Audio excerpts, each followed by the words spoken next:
Hello everybody on YouTube, this is Super Nintendo, and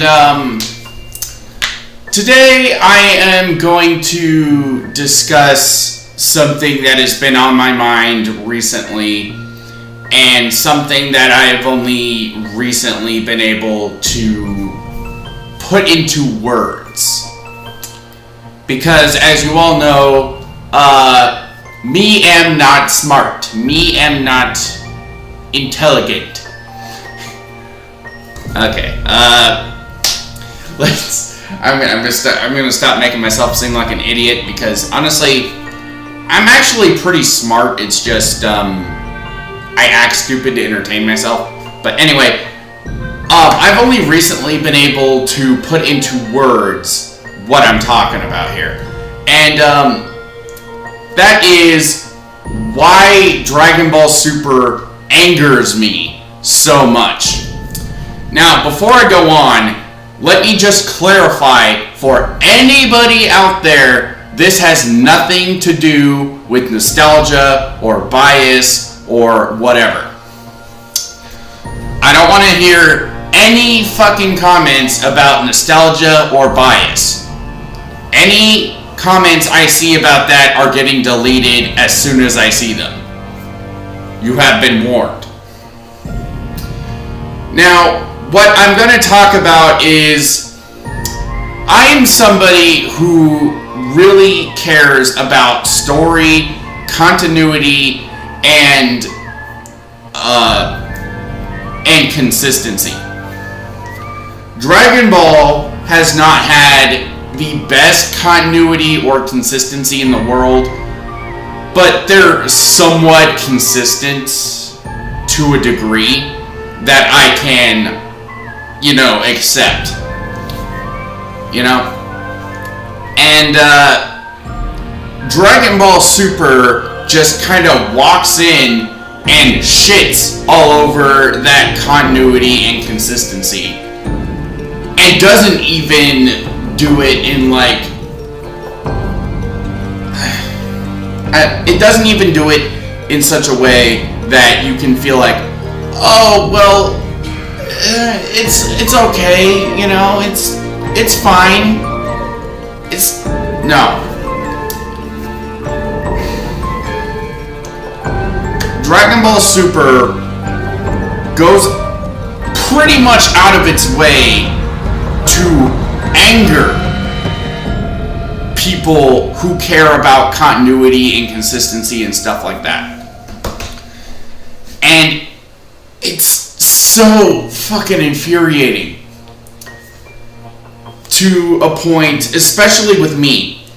With me,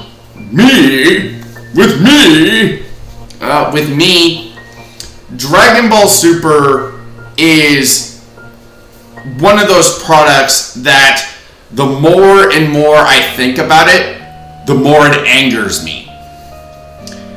And this is going to be pretty important because I have currently 2 videos recorded on Dragon Ball Super, and one that is going to be in production very soon about Dragon Ball Super. And 2 of them get pretty angry. I'm going to try to make the 3rd one as calm as possible, but no promises. And let me be perfectly clear. If you like Dragon Ball Super, that's great. I am not bashing your opinion. You can like whatever you want. Just stop defending this fucking show. The more you do it, the more it angers me. And I'm very sorry about that, but I get the feeling like a lot of viewers nowadays are under the interpretation that just because you like something, it has to be good. No. You can like stuff that is fucking garbage. You can like things that are so unbelievably terrible. A good example, here, I'll even share one that I know is terrible, yet I still find some weird enjoyment in watching it. I like the Adam Sandler movie Jack and Jill. It's hot shit garbage, but I like watching it. Don't really understand why either. But I can acknowledge that it is hot shit garbage. For me, it's an enjoyable type of bad. It's like watching, say, the Mario Brothers movie from back in the day. But point is, if something's bad, you don't need to. If something's bad but you like it, you don't need to defend it to the high heavens. That, like, this thing, I like it. It has to be good. It has to be perfection. Okay. The Michael Bay Transformers Age of Extinction. I like it so much. It has to be good. It just has to be. Transformers, Mark Wahlberg and whoever these other people are. The Transformers that don't even get names within the movie itself because they're never really addressed. It just has to be good. No. The Michael Bay movies, to me, they're an enjoyable type of bad. I don't really know why either. To me, they're fucking garbage. And I say that knowing I am a huge Transformers fan. I still can't help but like this on some level. Even though I acknowledge it's garbage. So, and this is coming from somebody who thinks that Transformers Prime is the best Transformers series we've ever had. Transformers Animated being a close second. So, enough about that. But Super is one of those shows that I recently just recorded something on this, and you will get I should probably talk more in depth here because I was not very in depth in that recording. Me and Fear the Moons, linked in the description, when I talked about the Dragon Ball Super character known as Zeno, the king of everything, the Omni King. Dragon Ball Super is the core fans of Dragon Ball. Zeno is the core fans of Dragon Ball Super. What do I mean by this? Dragon Ball Super is a little kid that just wants to see cool fights. He is the nostalgia of the Dragon Ball fanbase. The ones who continue to defend Dragon Ball Super at any cost. And it fucking angers me that they do this. Like, Beerus is pretty much Toei, where they're lazy as shit. And they are scared of Zeno. Toei is scared of the fans because fans are fucking rabid animals that will attack anything. Except apparently a crappy version of Dragon Ball Super. So, a crappy version of Dragon Ball apparently, where, like, they're caving it, they're fucking terrified. So, I don't know why they insert these characters that basically kind of work as metaphors for the fan base of Dragon Ball Super. And it's fucking, it's stupid and enjoyable on some level if you look at it like that. But, God, it's like Teen Titans Go. Dragon Ball Super is Teen Titans Go to me. And I say that knowing that Teen Titans Go is a shit show that angers me as well. but because I haven't seen as much Teen Titans Go as I have Super, it doesn't anger me as much. Dragon Ball Super is more of an insult and a anger trigger to me than Teen Titans Go. Let that sink in.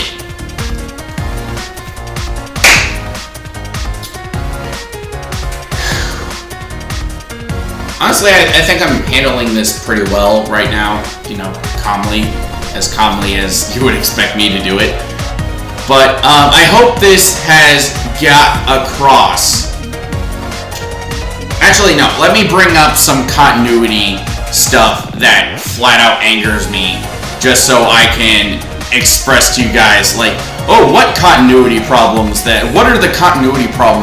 anger you, Super Nintendo? Because I'm just not seeing it. Okay. I know I've brought this one up countless times, but the Potara earring fusion. The most divisive thing, I think, in Dragon Ball Super that they have brought up. That Toei themselves pretty much shoehorned in because we gotta appeal to the fans! We gotta have cool stuff! We gotta bring back Vegito!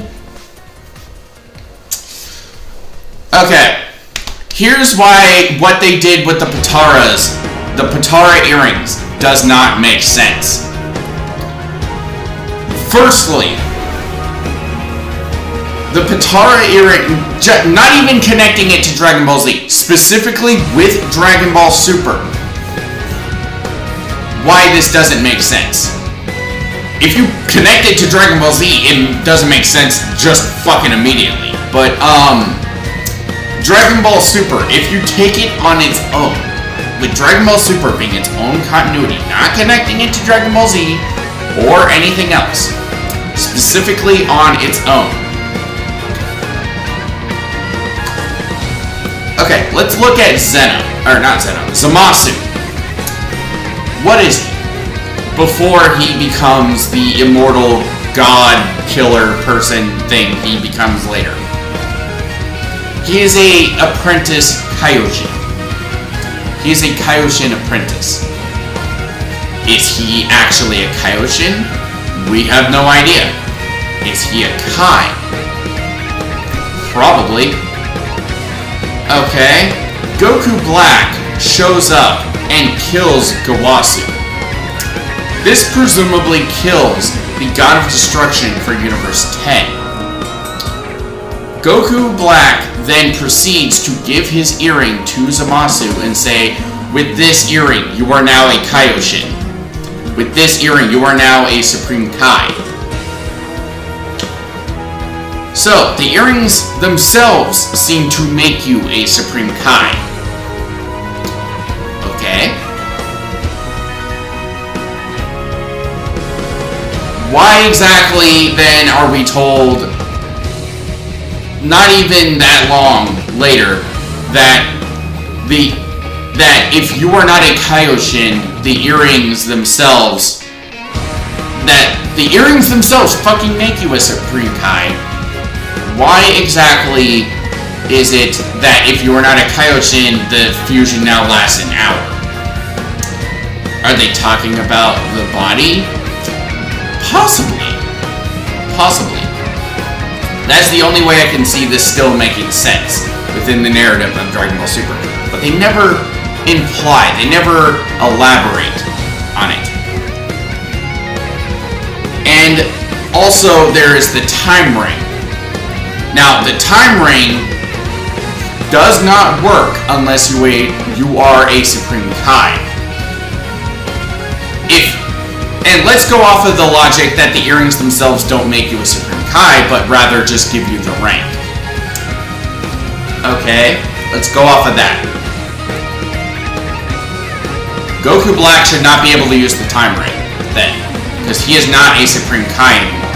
He is a Saiyan with the soul of a Supreme Kai. And if the earrings themselves pretty much don't do anything, they're just like a symbol, they're just there to show you, oh yes, you are in rank a Supreme Kai. You are that. Okay? Then the earrings really don't fucking do anything. So there's no reason to have them other than have that fusion thing. And in which case, that line that Goku Black gives Zamasu, with this you are now a Kaioshin, completely fucking pointless. So, and if that is the case, that the earrings themselves really don't do anything and they're just like, oh, you get a crown, so now you're a king, or whatever, but even if you're not wearing the crown, you're still a king, or whatever, like some parallels that some of my friends have brought up.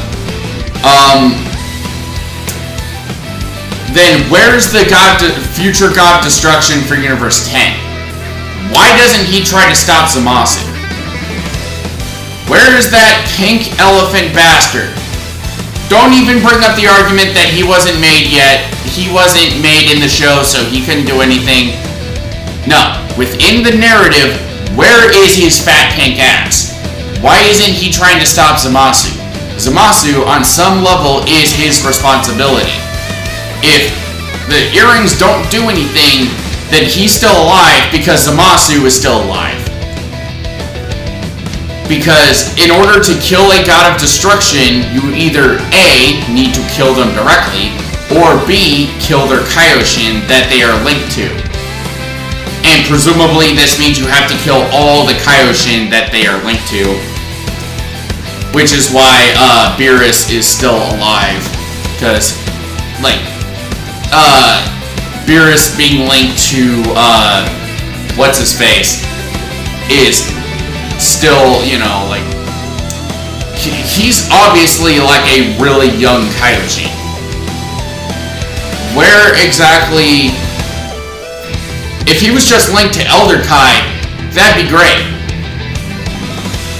But he's not. He's linked to both Elder Kai and Shin. Which means, logically speaking, that the God Destruction for Universe 10, the pink elephant dude that I'm forgetting his name, I think his name is Rashad, I think, maybe, I don't know. But, he is linked to Zamasu and Gowasu then. Where the fuck is he? Why isn't he doing anything to stop Zamasu?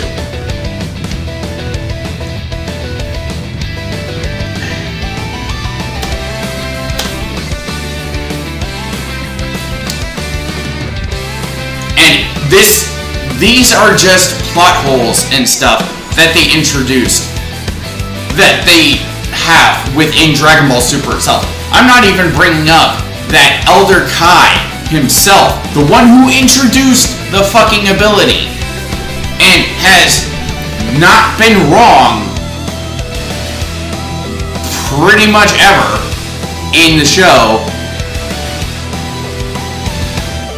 Aside from, like, oh, well, Goku and Beerus are going at it for their whole power. He's not necessarily... Elder Kai is supposed to be this wide old sage. This wise old sage character who's supposed to have a vast amount of knowledge. He's supposed to be our explanatory character. That... the wise old sage, pretty much. Why exactly doesn't he know how the earrings themselves work? What motive does he have to lie to Goku about the earrings? What motive does he have to do that? Because they're shitting their pants that Boo's going to destroy the universe and to kill them. And stuff. They're shitting their pants at the thought of this. What motive is there for him to say, for Goku, if you put on these earrings and fuse with somebody, you will never come apart. You will be stuck that way. Also, this is just something else though, but Elder Kai brings up that if you fuse when you're in a transformed state, that your life expectancy will be shortened dramatically, and you will be stuck in that form. If the fusion is temporary for non-Supreme Kai, as we are told in Super, what exactly does that do? Does that shorten the fusion time? Or would it actually kill them as a fusion? Not fucking explained. The reason why this was a big deal was because back then we were under the assumption that Supreme Kai was that when you fuse with the earrings, it's permanent. So, their fusion, their life expectancy will be dramatically shortened if they are fused as, say, a Super Saiyan and whatever, and beyond, Super Saiyan and beyond. If they were fused as a Super Saiyan, their life expectancy would be shortened. So, what exactly does that do now that the fusion is permanent? Could they fuse as Super Saiyan Blues, not in their base form, just fused together as a Super Saiyan Blue? Could Goku be an Ultra Instinct and Vegeta be his Super Saiyan Blue evolved, or whatever the fuck it's called now? God damn it. And could they fuse in those forms? And nothing would happen aside from their time limit would be dramatically shortened to 30 minutes or something. Because them fusing at base is kind of fucking dangerous when you got people as strong as they are now. That should honestly, with how powerful they are, they should not have the time to transform out of whatever uber mega transformation they're in, then put on the earrings, smack their bodies together, and fuse into Vegito, and then power up. They shouldn't have the time to do this, if that's the case. If they were transformed and then they smacked their bodies together and then they formed a Super Saiyan Blue evolved Ultra Instinct mastered Vegito, who, fuck it, let's just give him a tail so he can turn into Super Saiyan 4 on top of that. What exactly would that do? They never elaborate on any of this. And I know I'm ranting and stuff, but this is one of the problems that Super brings up. And this isn't the only one. This is just one of the ones that irritate me the most. Anyway, I'm going on a little bit longer than I was wanting to, but I hope now you can see my anger. I will give credit where credit is due. Super has a decent soundtrack and a few songs that I do like. Super does have really cool fight scenes if you don't think about the context and how stuff works. Because Goku versus Hit when Goku goes Super Saiyan Blue Kaioken, that's fucking awesome. Does it make any sort of sense within the narrative? Fuck no! It really doesn't, because Goku flat out says, okay, aren't you going to transform? Hit's well, what are you waiting for? Aren't you going to transform? Goku says, no, transforming drains my stamina too fast. I should wait to transform till later when I'm actually sure it's necessary. And I'm assuming he's talking about Blue, because he transformed into Super Saiyan earlier in the tournament, and so did Vegeta. Which means that Blue logically has greater stamina issues than normal Super Saiyan, based on what we see. So, when Goku goes Super Saiyan Blue Kaioken, Elder Kai explains that the reason why he hasn't used Kaioken in so long is because, Kaioken it drains your stamina like shit, and putting it on top of normal Super Saiyan would have killed him, so he didn't do it for now. But now with Super Saiyan Blue, it is possible, even though we were just told one episode prior that Super Saiyan Blue drains stamina like fucking crazy, and we see this with Vegeta.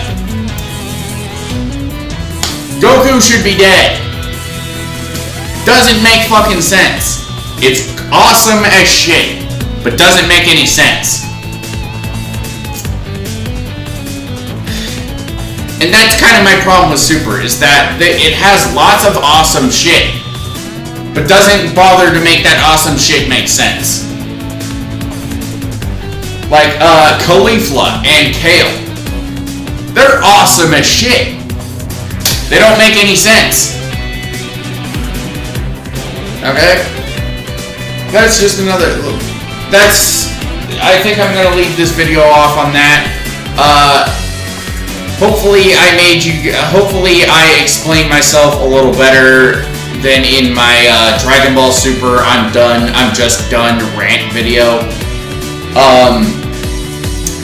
So again, I have 3 videos more beyond this about Dragon Ball Super. Possibly just 2, because I might actually delete that other video, because I wasn't really talking very much. I was more so just kind of talking with fear and being an idiot. But I have another video where I record with Fear, where we both talk about Super. We kind of give it like a big review thing, premature review before the thing even ends. And then I am having one last video where I review Super in full and compare it with Dragon Ball GT. Non-biased comparison either, just pure analytical detail. So if you're into that sort of thing, you're welcome. What can I say except you're welcome? Okay, I'm gonna leave you guys here. It's like 2 in the morning, so I will see you guys in the next video. Bye!